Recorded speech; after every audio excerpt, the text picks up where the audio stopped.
பிரம்மமுராரிசுராச்சிதலிங்கம் நிர்மலபாசிதசோபிதலிங்கம் ஜன்மய துக்க விநாசனலிங்கம் தத் பிரணமாமி சதாசிவலிங்கம். ஓம் நமச்சிவாய. மேன்மைகள் சைவநீதி விளங்குக உலகமெல்லாம். நோயற்ற வாழ்வே குறைவற்ற செல்வம். அந்த நோய் நொடிகள் இல்லாத வாழ்வு இந்த உலக மக்கள் எல்லோரும் வாழ வேண்டும் என்று கலியுகத்தின் காந்தமலை ஜோதியாகிய சபரிமலை சுவாமி ஐயப்பனுடைய திருவடிகளை சிறந்தாழ்த்தி டான் தமிழொலி ஓம் தொலைக்காட்சி நேயர்கள் அனைவருக்கும் சர்வதேச இந்து மத குருபீடத்தின் இனிய வணக்கங்களும் நல்லாசிகளும். என்றும் மங்களகரமான விஸ்வாவசு வருஷம் சித்திரை மாதம் 8ஆம் நாள் 21/4/2025 திங்கட்கிழமை. இன்று மலர்ந்திருக்கின்ற இன்றைய பொழுதும் நம் எல்லோருடைய வாழ்விலும் எல்லா விதமான சிறப்புகளும் வெற்றிகளும் கிடைக்க வேண்டும் என்று இஷ்ட தெய்வங்களை குலதெய்வங்களை பிரார்த்தனை செய்து பெற்றோர்கள் பெரியோர்கள் ஆசிரியர்கள் குருவானை வணங்கி அவர்களுடைய அன்பையும் ஆசையையும் பெறுகின்ற பொழுது எந்த நாளுமே நமக்கு நல்ல நாளாக அமையக்கூடியது. இன்று சோமவாரம் என்று போற்றுகின்ற திங்கட்கிழமை. இன்றைய தினம் இந்த சித்திரை மாதத்து திருவோண நட்சத்திரம். இந்த நட்சத்திரங்கள் 27. அதில் இந்த இரண்டு நட்சத்திரங்களுக்கு திரு என்ற அடைமொழி ஏனைய 25 நட்சத்திரத்துக்கும் கிடையாது. இந்த 2 நட்சத்திரத்துக்கு திரு என்ற அடைமொழி வரும். ஒன்று திருவாதிரை, மற்றையது திருவோணம். இன்று சித்திரை மாதத்து திருவோண நட்சத்திரம். இன்றைய தினம் ஆடல் வெள்ளான் என்று போற்றப்படுகின்ற சிவகாமி அம்பிகா சமேத சிதம்பரேஸ்வர பெருமான் நடராஜ பெருமானுடைய அபிஷேக தினம். பொதுவாகவே ஆலயங்களிலே ஏனைய சுவாமிகள் விக்கிரகங்களுக்கெல்லாம் தினந்தோறும் அபிஷேகம் நடைபெறும். உற்சவ மூர்த்திகளுக்கு வெள்ளிக்கிழமை செவ்வாய்க்கிழமை பௌர்ணமி போன்ற சிறப்பான நாட்களில் அபிஷேகம் நடைபெறும். ஆனால் இந்த நடராஜ பெருமானுக்கு மட்டும் வருடத்திலே 6 நாட்கள் ஆடல் வெள்ளானாகிய நடராஜ பெருமான் 108 தாண்டவங்கள் சிறப்பாக சொல்லப்பட்டிருக்கிறது. ஒரு ஆடிய தாண்டவம். அதில் இந்த 7 தாண்டவம் சிறப்பித்து கூறப்படுவது 7 வகை தாண்டவம். ஆனந்த தாண்டவம், சந்தியா தாண்டவம், உமா தாண்டவம், கௌரி தாண்டவம், காளிகா தாண்டவம், திரிபுர தாண்டவம், சம்ஹார தாண்டவம் என்று இந்த 7 தாண்டவங்கள் சிறப்பித்து கூறப்படுவது நடராஜ பெருமானுக்கு. இந்த நடராஜ பெருமானுக்கு வருடத்தில் 6 நாட்கள் மட்டும்தான் அபிஷேகம். அதிலே 3 மாதங்கள் நட்சத்திர வாரியாக, 3 மாதங்கள் திதியை அடிப்படையாக கொண்டதாக இந்த அபிஷேகம். மாசி மாதம் பூர்வபக்ஷ சதுர்த்தசி, சித்திரை மாதம் திருவோண நட்சத்திரம். இன்றைய தினம் திருவோண நட்சத்திரம் சித்திரை மாதம். ஆனி மாதம் உத்தரம், ஆனி உத்தரம். ஆவணி மாதம் பூர்வபக்ஷ சதுர்த்தசி, புரட்டாசி மாதம் பூர்வபக்ஷ சதுர்த்தசி, மார்கழி மாதம் திரு ஆதிரை என்று இந்த 3 மாதத்திலே நட்சத்திரங்கள் அடிப்படையாக சித்திரை மாதத்திலே திருவோணம், ஆனி மாதத்திலே ஆனி உத்தரம், மார்கழி மாதத்திலே திருவாதிரை. 3 மாதம் திதி அடிப்படையாக கொண்டது. மாசி மாதம், அதே போல் ஆவணி மாதம், புரட்டாசி மாதம் ஆகிய 3 மாதங்களும் பூர்வபட்சத்து சதுர்த்தசி திதியிலும் இந்த மொத்தமாக 6 நாட்கள் வருடத்திலே நடராஜ பெருமானுடைய நடேசர் அபிஷேகம் தரிசனம் சிவன் ஆலயங்களில் நடைபெறுகின்ற விசேஷமான அபிஷேக பூஜை ஆராதனைகளில் நாமும் கலந்து இறையருளையும் பெற்று மண்ணில் நல்ல வண்ணம் வாழ டான் தமிழொலி ஓம் தொலைக்காட்சி நேயர்கள் அனைவருக்கும் சர்வதேச இந்து மத குருபுரத்தின் சார்பில் நல்ல ஆசிகளை கூறிக்கொள்வதில் மனமகிழ்வு கொள்கிறோம். சர்வே ஜனாக சுகினோ பவந்து சமஸ்த சன்மங்களானி சந்து சுபம். இவனுடைய பணி முழுவதும் கலிலேயாவை அந்த கடலை சுற்றி இருந்தது. கலிலேயாதான் அவருடைய பணி களமாக அமைந்திருந்தது.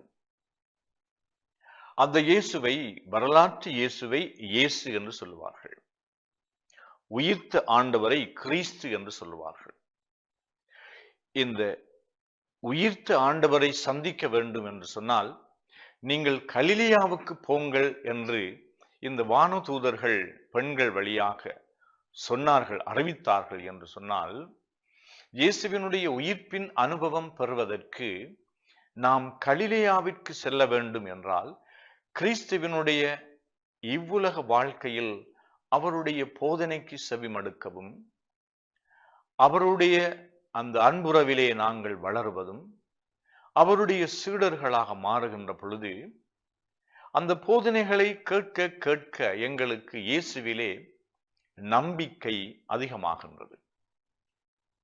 அதனால் நாங்கள் உயிர்ப்பின் அனுபவத்தை பெற வேண்டும் என்றால் நாங்கள் முதலில் கிறிஸ்துவினுடைய சீடர்கள் எப்படி ஆண்டவருடைய போதனைக்கு செவிமடுத்தார்களோ, இந்த ஆண்டவருடைய உருவாக்கத்தினாலே அவர்களை புடமிட்டு உருவாக்கினார்.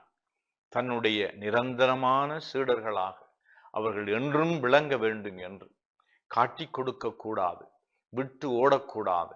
இந்த வாழ்க்கையை அவர்கள் எதிர்கொண்டு இறையாட்சிக்கு அவர்கள் சாட்சியம் பகர்வதற்காக அழைக்கப்பட்டவர்கள் என்ற அந்த நிலையிலே நானும் நீங்களும் ஆண்டவர் இயேசுவினுடைய சீடர்களாக இருப்பதற்கு நாங்கள் விரும்ப வேண்டும்.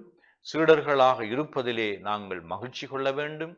இந்த சீடர்களாக விளங்குவதிலே நாங்கள் எப்பொழுதும் பெருமை கொள்ள வேண்டும்.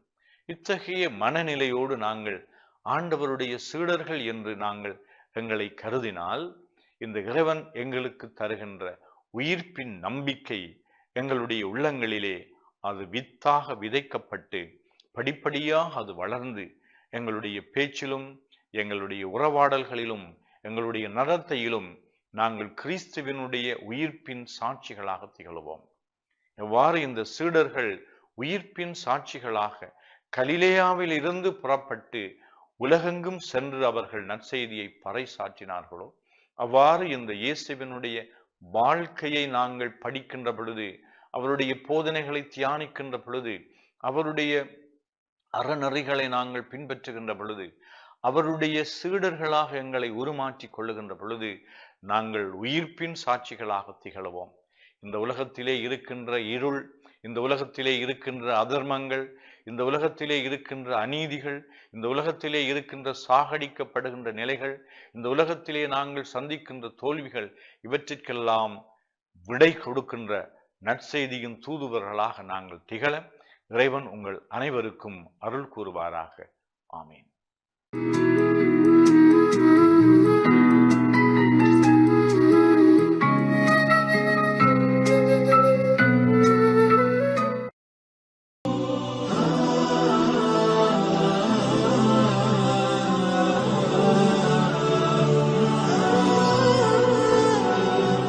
Bismillahirrahmanirrahim. Alhamdulillahi Rabbil Alameen. Wassalatu wassalamu ala ashrafil anbiya wal mursalin. Amma ba'd. وقال النبي صلى الله عليه وسلم ألا وإن في الجسد لمضغة إذا صلحت صلح الجسد كله وإذا فسدت فسد الجسد كله அலா வஹியல் கல்ப். சதக ரசூலுல்லாஹி ஸல்லல்லாஹு அலைஹி வஸல்லம். கண்ணியத்திற்குரிய அன்பார்ந்த நேயர்களே, அஸ்ஸலாமு அலைக்கும் வரஹ்மத்துல்லாஹி வபரகாத்து. மேற்கூறப்பட்ட இந்த நபி மொழியில் ரசூலுல்லாஹி ஸல்லல்லாஹு அலைஹி வஸல்லம் அவர்கள் கூறினார்கள், உங்களது உடலிலே ஒரு சதை பிண்டம் இருக்கிறது. அது சீராகிவிட்டால் முழு உடலும் சீராகிவிடும். அது சீர்கட்டு விட்டால் முழு உடலும் சீர்கட்டுவிடும். அதுதான் உங்கள் உள்ளம் என்று சொன்னார்கள். பொதுவாக இன்று நடைமுறையில் நாம் சில விடயங்களை விளங்கிக் கொள்ளலாம். எந்த செயற்பாடாக இருந்தாலும் மனிதனுடைய உள்ளம்தான் அதனை முதலாவதாக முன்னெடுக்கின்றது. அது ஒரு நலவான செயலாக இருந்தாலும் அல்லது ஒரு கெடுதியான செயலாக இருந்தாலும் எதுவாக இருந்த போதிலும் மனிதனுடைய உள்ளம்தான் அதற்கு முடிவெடுக்கிறது. நான் ஒருவனுக்கு நலவு செய்ய வேண்டுமா அல்லது கெடுதியை உண்டாக்க வேண்டுமா? எனது தொழிலை நான் லாபகரமானதாக மாற்றிக்கொள்ள வேண்டுமா அல்லது மோசமானதாக மாற்றிக்கொள்ளலாமா? அல்லது எனது கல்வியை நான் வெற்றிகரமானதாக முன்னெடுக்க வேண்டுமா அல்லது விளையாட்டுத்தனமாக விட்டுவிட வேண்டுமா என்று இவ்வாறு உலகின் பல துறைகளில் இன்று எதை எடுத்துக்கொண்டாலும் உள்ளத்துடன் தொடர்புடையதாக எல்லா செயற்பாடுகளும் காணப்படுகின்றது.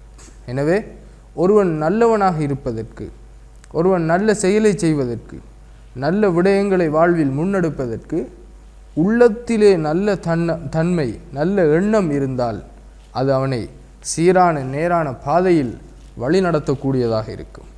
உள்ளம் சீர்கட்டு விட்டால், உள்ளம் கெடுதியை உண்டாக்கி விட்டால், உள்ளம் கெடுதியை எண்ணுமானால் அது தனக்கும் நஷ்டத்தை உண்டாக்கி தன்னை சூழவுள்ள பௌதீக உயிர்கள் எல்லாவற்றிற்கும் அது கெடுதியை உண்டாக்கக்கூடியதாக மாறிவிடும்.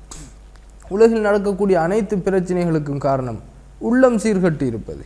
மக்களுடைய உள்ளம் எப்போது நலவை உண்டாக்குமோ, நலவை எண்ணுமோ, நான் எந்த நலவை உண்டாக்கி கொள்ள வேண்டும், எந்த விடயத்தை என்னுடைய வாழ்வில் சீரானதாக மேற்கொள்ள வேண்டும் என்ற விடயத்தை எப்போது அது முன்னெடுக்குமோ, அது சிந்தனைக்கு கொண்டு வருமோ, அப்போது வாழ்வின் எல்லா செயற்பாடுகளும் நலவானதாகவும் நன்மை பயக்கக்கூடியதாகவும் மாறும். எப்போது உள்ளம் கெடுதியை எண்ணுமோ, கெடுதியான விடயத்தை நான் இதனை செய்வதை யாரும் பார்த்து விடக்கூடாது, நான் இந்த திட்டம் தீட்டுவது யாருக்கும் தெரிந்துவிடக்கூடாது என்று எப்போது உள்ளம் எண்ணுமோ, அந்த உள்ளம் கெடுதியை எண்ணுகின்றது. அந்த உள்ளம் சமூகத்திற்கு கேடு விளைவிப்பதை முன்னெடுக்கப் போகின்றது. எனவே இந்த உள்ளத்திலிருந்து நாங்கள் பாதுகாப்பு பெற வேண்டும். எனவே எங்களுடைய சிந்தனைகளை சீராக்க வேண்டும், நலவை எண்ண வேண்டும். இதைத்தான் ரசூலுல்லாஹி ஸல்லல்லாஹு அலைஹி வஸல்லம் அவர்கள் மேற்கண்ட பொன்மொழியிலிருந்து எங்களுக்கு போதனையாக கற்றுத் தந்திருக்கிறார்கள். எனவே அதனை வாழ்வில் எடுத்து செயற்படுத்துவதற்கு எல்லாம் வல்ல அல்லாஹு தாலா நம் அனைவருக்கும் அருள் புரிவானாக. வஆகிரு தஅவானா அனில் ஹம்துலில்லாஹி ரப்பில் ஆலமீன். வஸ்ஸலாமு அலைக்கும் வரஹ்மத்துல்லாஹி வபரகாத்துஹு.